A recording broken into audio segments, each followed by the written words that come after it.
এবারে জন্মদিনে বড়ি বেগমকে চমকে দেওয়ার একটা উপায় বার করেছি। উজির, বলো তো দেখি কি উপায়? নবাবের সাজিশের হদিশ পাওয়া আমার বুদ্ধিতে নামুমকিন। বহুত বড়িয়া কোনো মতলব আছে। এবারে বেগমের জন্মদিনে বিরাট একটা উৎসব করব। সারা দেশ থেকে মহান মহান অতিথিদের নিয়ে আসা হবে। দুনিয়ার সেরা সেরা খাবার, সেরা সেরা গাইয়ে, সেরা সেরা বাজিয়ে, সেরা সেরা নাচিয়ে রাতকে দিন করে দেবে এমন রোশনাই। রেস্ট নাই। কি বললে? বহুত বড়িয়া আপনার সোচ, লেকিন মাফ করবেন হুজুর, রাজকোষের অবস্থা খুবই খারাপ। উৎসব করার মতো তো রেস্ট নাই জাহাপানা। কোনো কথা শুনতে চাই না। আমি হলাম গিয়ে বাংলার নবাব। আমি আনন্দ হই হুল্লোড় করবো না তো কে আর করবে? একদম ঠিক জাহাপানা, কিন্তু কর বসিয়ে টাকা তোলো। সব কিছুতেই কর বসানো আছে জাহাপানা। হাসি কান্না ছাড়া আর কোনো কিছুতেই কর বসানো যে বাকি নেই। তার ওপরেই কর বসাও। হাসি কান্নার ওপর কর? না, শীতকাল আসছে, বসাও বসাও কর হাঁচির ওপর। হ্যাঁ, হাতির ওপর কর? বসাও। ওরকম মুখ করে আছো কেন? যদি না পারো তো বলে দাও, আমি অন্য উজির নিয়োগ করব। আমি আজই ঘোষণা করে দিচ্ছি, এবার থেকে হাতির ওপর কর দিতে হবে। হ্যাঁ, তো জানাব, এতে প্রজারা যদি ক্ষুব্ধ হয়? আরে বাবা, প্রজাদের কাজই তো মাঝে মাঝে ক্ষুব্ধ হওয়া। তা ঠিক হুজুর। আমাকে কদর করে এমন কিছু সন্ডা আছে, তাদেরকে কাজে লাগাতে হবে। বহুত খুব জাহাপানা। তাহলে হাঁচি গোনার লোকের ব্যবস্থা করে নি। ওই সন্ডারাই হাঁচি গুনবে। ওদের স্বেচ্ছাসেবক হিসেবে নিয়োগ করো। বহুত খুব জাহাপানা। সব জায়গায় লোক পাঠাতে শুরু করো। তবে কৃষ্ণনগরে বেছে বেছে লোক পাঠাবে। আর মনে রেখো, ওখানে গোপাল আছে।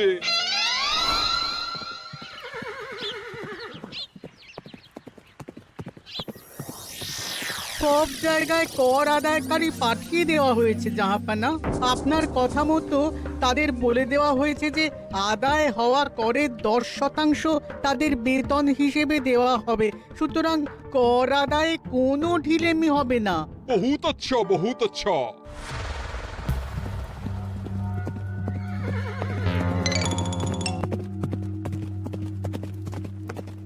হ্যাঁ, তুমি ঠিক পড়েছো তো মন্ত্রী? হাঁচির উপরে কর। বলেন তো, আর একবার পড়ছি মহারাজ। আসলে এটা নবাবই মশকরা। আমাদের নবাব যে খুবই রসিক মানুষ তা তো আমরা দেখেছি। বারবার কৃষ্ণনগরের সঙ্গে রসিকতা করতে গিয়ে হাঁড়ি ফেটে রস একেবারে মাখামাখি হয়েছে, আর সারা গায়ে পিঁপড়ে ধরেছে। মস্করা নয়, একদম সত্যি কথা। হাঁচির উপরে কর বসানো হয়েছে, আর আমরা হলাম নবাবের খাস হাঁচি গোনার দল। আমরা এই কৃষ্ণনগরে থিতু হয়ে বসলাম বটে। এবারে হাঁচি গুনবো আর মোহর আদায় করব। গোপাল, তুমি কি বলো? সর্দার, তোমাদের এখানে আসা একেবারেই লোকসান হয়েছে। কেন মশাই? আচ্ছা, আপনি গোপাল? না না, আপনার কোনো কথাই শুনবো না। আমাদের বই বই করে বলে দেওয়া হয়েছে, গোপাল হইতে সাবধান। সর্দার, আমি তোমাকে সাবধান হতেই বলছিলাম। হাঁচি ধরতে গেলে তোমাদের খুব সতর্ক থাকতে হবে, কারণ এই কৃষ্ণনগরের বাসিন্দাদের শরীর স্বাস্থ্য এত ভালো যে এখানে কেউ হাঁচে না, কাশে না, ঢেকুর তোলে না, ইয়ে করে না। বলেন কি মশাই? এটা তো নবাবকে জানাতে হচ্ছে। যাও যাও, এক্ষুনি মুর্শিদাবাদে ফিরে গিয়ে নবাবকে জানাও। ওরে, কেউ এদের যাওয়ার ব্যবস্থা করে দে। ওই তো হেঁচেছে। হাঁচি এক। পুরো এক মোহর। হাঁচি দুই, দুই মোহর। আরে, এটা তো হাঁচির বাচ্চা, এটা তো ধরলে চলবে না। কেন? হাঁচি হলেই তো হলো। কি করব সর্দার? লিখবো? দেখ, একবার গুনে যখন ফেলেছি পুরো ছাড়তে পারবো না। আধমোহর লেখ। এটা কাশি, কাশিতে কোনো করের কথা নেই। ওরে লেখ লেখ লেখ লেখ লেখ। হাঁচি তিন, পুরো এক মোহর। হাঁচি চার,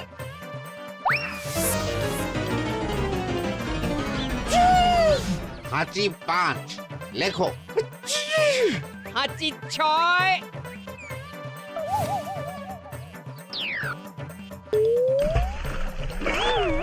যা। যা কি রে, শুনেছিলাম কৃষ্ণনগরের মন্ত্রীটা মাথা মোটা, প্রমাণ হয়ে গেল। জল থেকে উঠবে যখন ঠান্ডা লেগে হাঁচি তো আরো বাড়বে।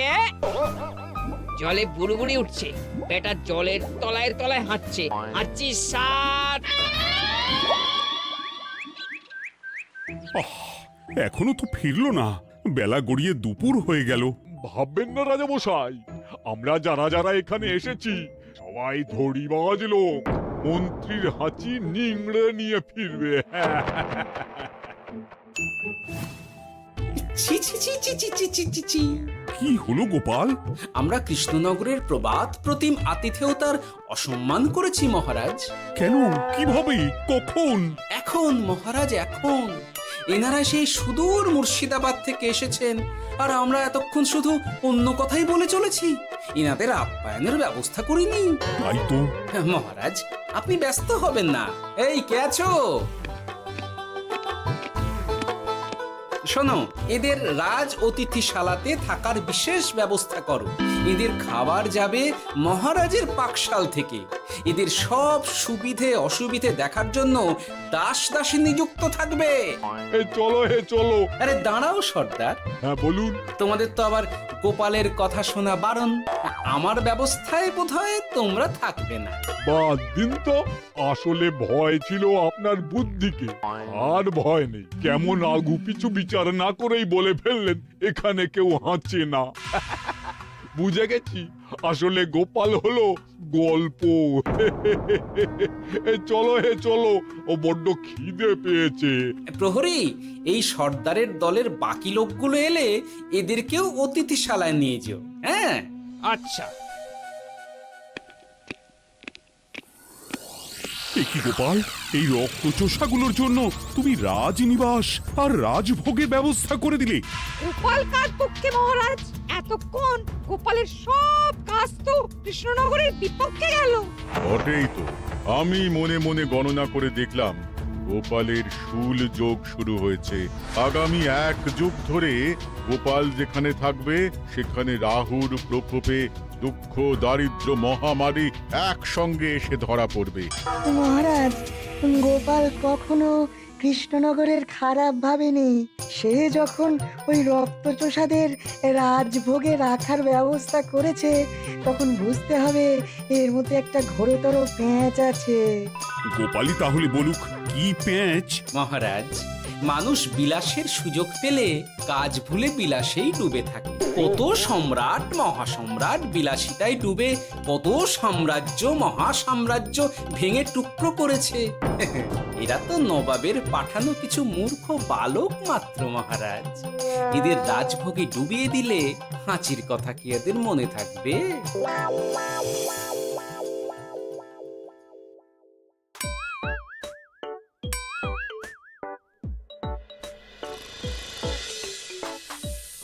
কি ব্যবস্থাপনা সব ঠিক আছে তো? হ্যাঁ, খাসা ব্যবস্থা হয়েছে। আপনারা আমাদের অতিথি বলে কথা, আরাম করুন।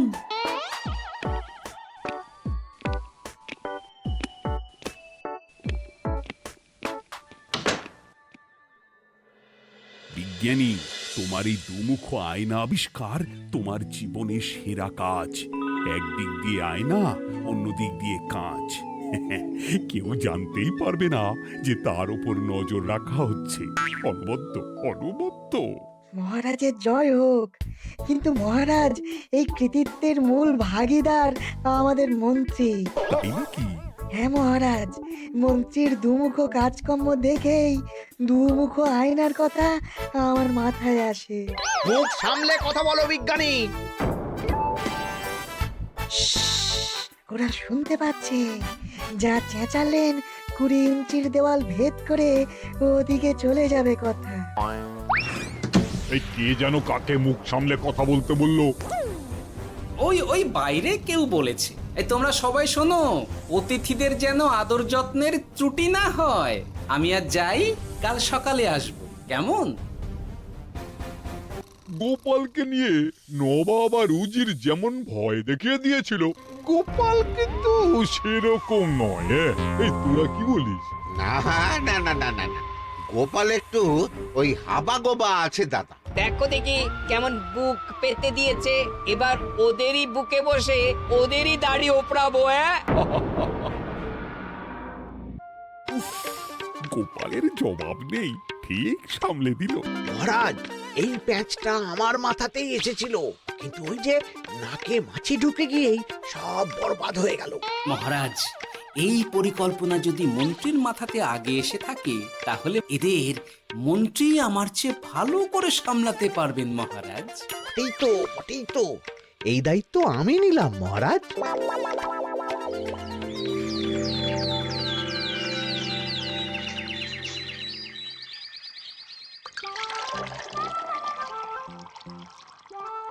আহা, সকালে ঘুম থেকে উঠে এই রকম বেলের পানা যেন স্বর্গের অমৃত। আছে আছে, আরো আছে। পানীয়, খাদ্য, আরাম, আয়েশ, যত চাও তত পাবে। এ কি, আপনি গোপাল কোথায়? মহারাজ বিবেচনা করে দেখেছেন যে মহামান্য অতিথিদের পরিচর্যার ভার গোপালের মতো একজন ভাঁড়ের পক্ষে বহন করা সম্ভব নয়, তাই এই দায়িত্ব আমাকে দেওয়া হয়েছে। কিন্তু কোনো কিন্তু নেই সর্দার, আমি যে খানা পিনা নাচা গানা আমোদ আহ্লাদের ব্যবস্থা করেছি দেখে তুমি চমকে যাবে। দেখা নয় বিজ্ঞানী, এবার শুধু কাজের সময়। কাল মন্ত্রীর উপর ওদের ভার ছেড়ে দিয়ে কৃষ্ণনগরের যে সর্বনাশটি করেছো, কোনো কাজ করে আর সেটিকে সামলানো যাবে না। হ্যাঁ, আহা, তোমার দেখছি মন্ত্রীর উপরে একটুও আস্থা নেই। ঠিক কি প্যাচ করছো বলো তো? প্যাচের কথা পরে হবে, তোমাকে যত তাড়াতাড়ি সম্ভব হাঁচির ওষুধ আবিষ্কার করতে হবে। হাঁচির ওষুধ? হ্যাঁ, হাঁচির ওষুধ। ওভাবে দেখছো কি বন্ধু, তোমাদের কাজের সব দায়িত্ব এখন আমার কাঁধে। তোমরা আমোদ করবে আর আমি কর আদায় করে তোমার হাতে এনে তুলে দেব। সর্দার, এর মধ্যে একটা চাল আছে মনে হচ্ছে। কি আর আমি বুঝিনি। এখন কি করবে? বিশ্বাস করে আদায় উসুলের ভার এর উপরে ছেড়ে দেবে? পাগল নাকি? মন্ত্রী মশাই, বলো বন্ধু। বলছিলাম আর দেরিতে কাজ কি?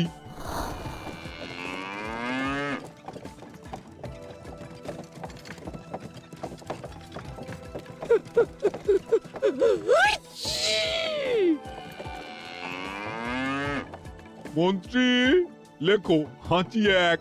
ওহে, তোমার নাম কি? মন্ত্রেশ্বর হুজুরি আগে। লিখুন মন্ত্রী মশাই, নাম লিখুন। ওহে মন্তেশ্বর, হাঁচি কর, এক মোহর ছাড়ো দেখিনি। হাঁচি দুই। আরে যাও, দৌড়ে গিয়ে দু মোহর আদায় করে আনো। ওরে, তোরা সব কৃষ্ণনগরের কোণে কোণে ছড়িয়ে পড় দেখি, একটা হাঁচিও যেন বাদ না পড়ে। হ্যাঁ,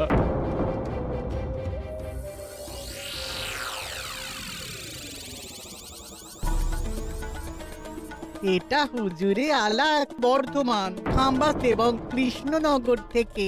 চমৎকার চমৎকার। তাহলে গোপাল কিছু করতে পারেনি, আমাদের যুব শক্তি কৃষ্ণনগরকে পুরো নিংড়ে নিয়ে আসছে। মহারাজ কৃষ্ণচন্দ্রের একটা আবেদন আছে জানাব। এই হাঁচি করের 30% যদি ওই রাজ্যকে দেওয়া যায়, তাহলে আদায় উসুল আরো ভালো হবে। ওরা বলেছে যে আপনি যদি 30% দেন, তাহলে কর আদায় একেবারে জান লড়িয়ে দেবে। মঞ্জুর মঞ্জুর। আর একটা আর্জি আছে হুজুর, কৃষ্ণচন্দ্র কদিন বাদে নবাবকে কৃষ্ণনগরে আমন্ত্রণ জানিয়েছে। কেন? কৃষ্ণনগরের নবাব এবং তার উন্নয়ন উপলক্ষে এক মহোৎসব হবে। সেই সঙ্গে শহরে থাকা ইংরেজদের কাছেও নবাবের সৈন্য বলের এবং নবাব ও কৃষ্ণনগরের মধ্যে পারস্পরিক ভ্রাতৃত্বের সম্পর্কের বার্তাও পৌঁছে দেয়া যাবে। নবাবের অধীনস্থ রাজারা নবাবের শত্রু, এই রকম একটা ধারণা থেকে ইংরেজরা ইদানিং বেপরোয়া হয়ে উঠেছে, তাতে লাগাম উঠবে। বহুত খুব, মঞ্জুর মঞ্জুর মঞ্জুর।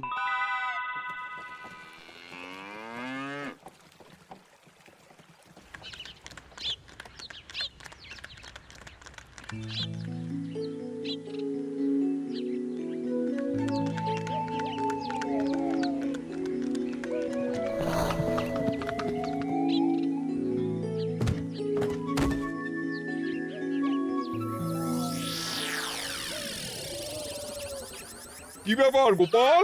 জাহাপনা বলুন, কি খিদমত করব? আমি যা বলবো তাই করবে। অবশ্যই জাহাপনা। क्या बात উজির, তুমি সাক্ষী, মহারাজ কৃষ্ণচন্দ্র আপনিও সাক্ষী। গোপাল আমাকে কথা দিয়েছে আমি যা চাইবো তাই করবে। গোপাল, তুমি আমার সঙ্গে মুর্শিদাবাদ যাবে। এখন থেকে আমার দরবারের বিদূষক হিসেবে থাকবে, কেমন? ওরে ওরে ওরে ওরে ওরে, তোরা বাজনা বাজা। এখন থেকে গোপাল আর কৃষ্ণনগরের নয়, গোপাল মুর্শিদাবাদের। চড়ছে বাজা।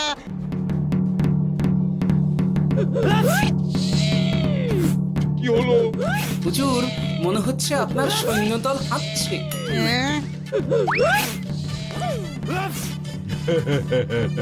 হুজুর, হাঁচিকরের বন্যা, সব সৈন্য 10-12টা করে হেঁচে ফেলেছে। মানে প্রচুর মোহর হয়ে গেছে আর বাড়ছে বাড়ছে। আমার হাঁচি গোনার দল একটা হাঁচিও বাদ দেবে না। মোহর রাখার জন্য নতুন পোশাকখানা বানাতে হবে হুজুর। সর্দার, আমাদের হাঁচিগুলো কি খুলবো? হ্যাঁ, নিশ্চয়ই। একটা হাঁচিও যেন বাদ না পড়ে। চলুন হুজুর, আমরা এখানে দাঁড়িয়ে থেকে আর কি করব? ওরা হাঁচুক আর হাঁচি গুনুক। চলুন নবাব বাহাদুর, আপনার জন্য কৃষ্ণনগরের রাজাতীর্থ অপেক্ষা করছে। হুজুর, আমার মনে হয় আমাদের কৃষ্ণনগরে এখন আর দেরি করা উচিত হবে না। আমরা সোজা শহরের দিকে রওনা হয়ে যাই। শহরের ইংরেজদের শিক্ষা দিয়ে ফেরার পথে আমরা কৃষ্ণনগরের আতিথ্য গ্রহণ করব। সে কি? মহারাজ, নবাবের মতো কর্তব্যপরায়ণ ইনসানকে তার কর্তব্য পালনে বাধা দেবেন না। আমরা ওনার শহর থেকে ফেরার অপেক্ষায় থাকব। ঠিক আমার এক্ষুনি শহরে যাওয়ার দরকার। ইংরেজরা সব নিয়ম কানুন ভেঙে চুরে যা ইচ্ছে তাই করতে আরম্ভ করেছে। উচিত সৈন্যদের ডাক দাও, চলো রওনা হই। কিন্তু জাহাপনা, আপনার সৈন্যদের থেকে পাওনা মোহরগুলো এতক্ষণে যা হেঁচেছে, লাখখানেক মোহর তো হয়েই গেছে। ওটা আমরা নিজেদের মধ্যে বুঝে নেব। কিন্তু ওই করের 30% যে কৃষ্ণনগরের পাওনা। পেয়ে যাবে। শহর থেকে ফিরি আর একটা কথা, হাঁচি কর ব্যবস্থা এখন থেকে উঠে গেল।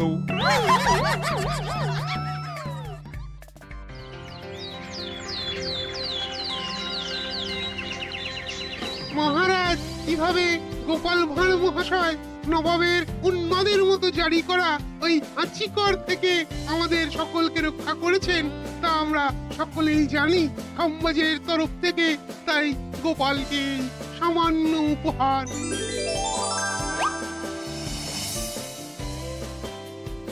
ওহ গোপাল, সত্যি তোমার জবাব নেই। কিছুই হতো না যদি না বিজ্ঞানী ওই হাঁচি চূর্ণ আবিষ্কার করত। এই উপহারের অর্ধেক কিন্তু বিজ্ঞানী। সবই তো বুঝলাম, নবাবকে সৈন্য সহ নিমন্ত্রণ থেকে সৈন্যদলকে হাঁচি চূর্ণ মাখানো চাঁদোয়ার তলায় ঢোকানো পর্যন্ত। কিন্তু চাঁদোয়া থেকে হাঁচি চূর্ণ ঝরে পড়লো কি করে, সেটাই তো বুঝলাম না। এটা তুমি বলো বিজ্ঞানী। শব্দের বাতাসে কম্পন তৈরি হয়।